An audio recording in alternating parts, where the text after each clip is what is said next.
자, 여러분들이 이제 심화 과정으로 들어오셨는데, 심화 과정이기 때문에 기본 과정 때 우리가 목표로 삼았던 거, 그거는 여전히 심화에서도 지속이 될 것이므로, 우리가 목표로 삼았던 것이 뭐였지? 심화에서도 뭘 더 이어가야 되지? 하는 뒤로 5분 정도 짧게 우리가 목표로 할 거 살피고 들어가 보겠습니다. 제가 기본 과정 때 처음 이런 얘기들을 펼쳤을 때 여러분들이 이게 잘 이해가 안 됐을 텐데, 이제는 이게 이해가 되죠.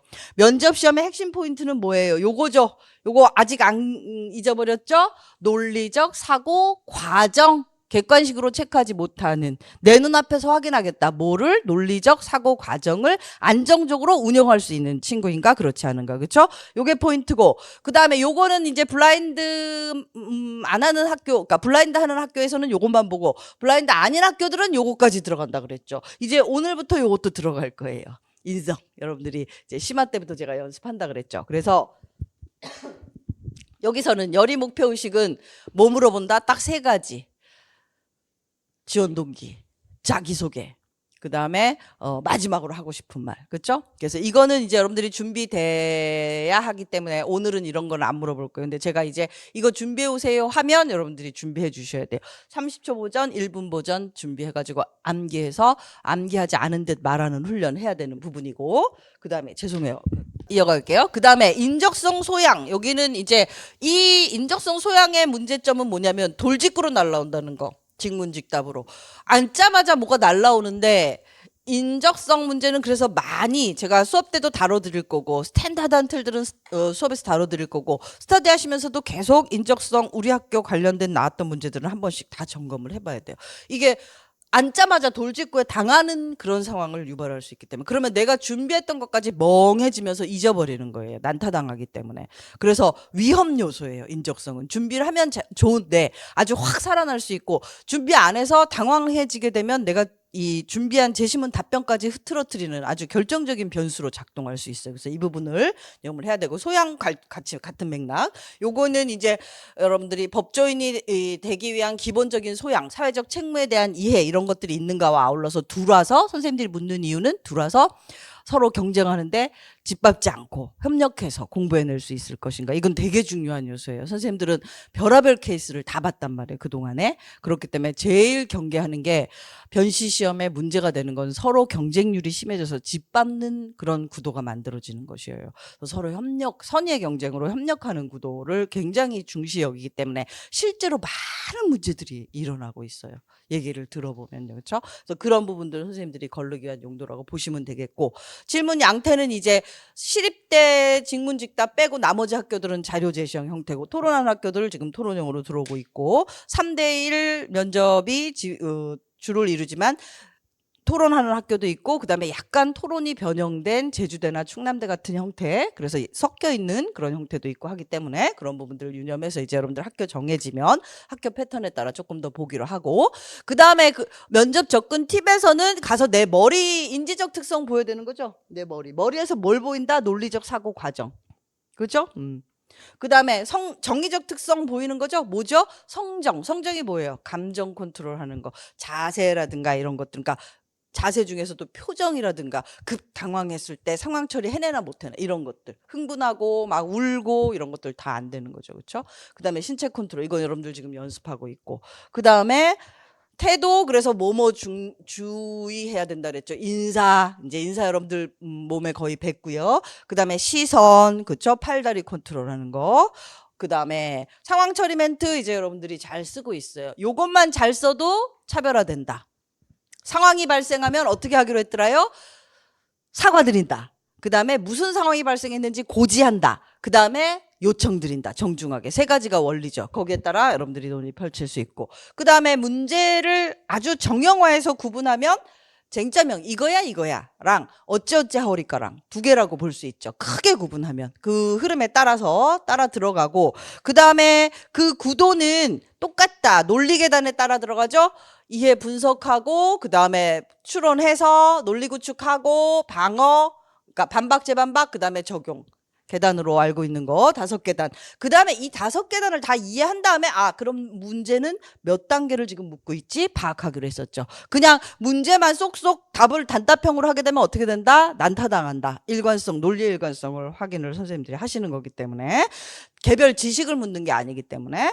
그 다음에 문제 해결형도 마찬가지. 얘는 조금 더 분석을 할 때 다각적인 분석이 요구되죠. 그래서 시사점도 봐야 될 때도 있고 긍부 장단을 따져야 될 때도 있고 원인 결과를 봐야 될 때도 있고 문제 해결 방식을 여러분들이 도출해야 될 때도 있고, 얘보다는 얘는 이거냐 저거냐만 따져주면 되는데 얘는 그렇지 않아요. 좀 더 복잡해요. 그렇죠? 그래서 얘가 난이도는 더 높은 애죠.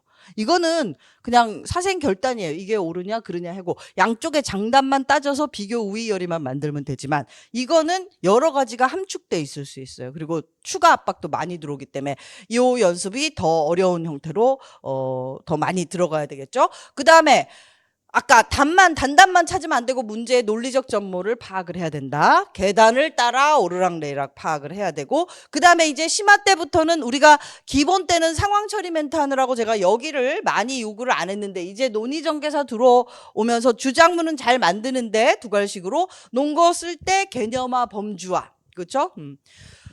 육하 원칙을 사용한 개념화 범주화도 가능하고 비교 형량을 통한 개념화 범주화도 가능하고, 정 안 되면 가지수라도 몇 가지로라고 해서 이제 반드시 필수적으로 지켜줘야 되는 요 부분. 그래서 논의전개사하고 상황 처리 멘트만 깔끔하게 써도 어떻다?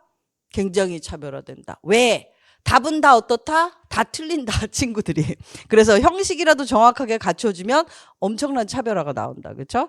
그 부분을 염두에 두고, 그 다음에 요거는 이제 제가 여러분들이 그냥 맨날 계단으로만 봐서 헷갈릴까봐 다시 한번 정리하는 거예요. 그렇죠? 요 계단, 요약 비교 평가 단계는 1계단. 그 다음에 여기가 뭐 하는 거예요? 자체 장단 추론하는 거. 그렇죠? 2단계가 논리적으로 자체. 그래서 자체 강화나 자체 약화하라고 하면 2단계인 거예요. 여러분들 개입 없이. 이해되셨죠? 장단 추론. 그 다음에 그렇게 해서 여러분들의 논리가 만들어지는 거. 3단계. 3계단. 그 다음에 반박 논리, 재반박 논리. 그 다음에 결론 구성. 논술은 여기서 딱 끝나지만 이제 면접은 이 응용으로 넘어오면서 또 하나의 변수가 우리를 괴롭힐 수 있어요. 그리고 문제 자체에 응용이 들어와요. 그렇죠?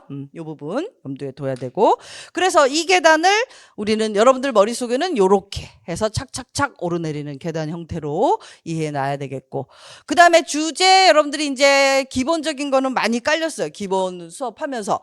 리걸 마인드라는 말은 뭘로 이해하면 된다? 복잡하게 얘기하지 말고 법의 기능과 역할, 그렇죠? 법의 기능과 역할을 전제로 해서 인간, 사회, 자연을 바라보는 안목이 있는가, 이 친구가.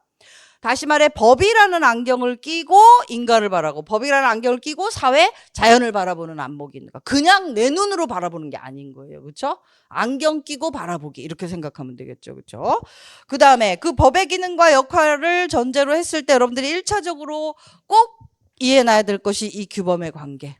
이거는 제가 수십 번 지금 논술 때부터 하면 100번에 가깝게 설명하고 있죠. 관습 도덕법의 관계, 각각의 규범들의 장단점, 그 다음에 이 규범이 인간, 사회, 자연과 어떤 관계를 맺고 있는가, 기본 모든 문제의 기본으로 깔려 나온다라고 얘기를 했고, 그 다음에 법의 역할과 기능을 아주 압축을 시키면 근대 국가 이후로 실정법 체계의 틀 안에서는 개인과 사회의 관계를 조율하는 것인데, 각각 지향하는 가치가, 개인은 자유를, 사회는 평등을, 저쪽은 성장을, 이쪽은 분배를, 저쪽은 사익을, 이쪽은 공익을. 그래서 정치적 지향가치, 경제적 지향가치, 사회적 지향가치가 다름으로 이것을 조율해내서 사회를 유지해 나가도록 하는 것이 법치주의의 근간. 요거는 여러분들 알고 있는 거. 그 다음에 조금 더 구체적으로 들어가면 결국 우리 개인들의 자유와 권리를 사회적 책임과 의무 하에서 누리도록 하는 것. 그리고 우리가 자유와 권리를 누리면서 책임과 의무를 다하는 동안 국가도 책임과 의무가 있다라는 것. 그래서 우리 안락사 문제나 이런 데서 그 국가는 그럼 뭘 했냐 계속, 그다음에 그 단속 그 형법 문제 할 때도 단속할 때 국가는 뭐 했냐 계속 물어봤죠. 그 부분 유념해야 되는데, 우리가 나도 모르게 우리가 해야 될 것만 집중하면서 국가가 우리에게 해줘야 되는 것에 대한 그 책무를 놓치고 있어요. 그것도 꼭 기억을 해서 살펴야 돼요.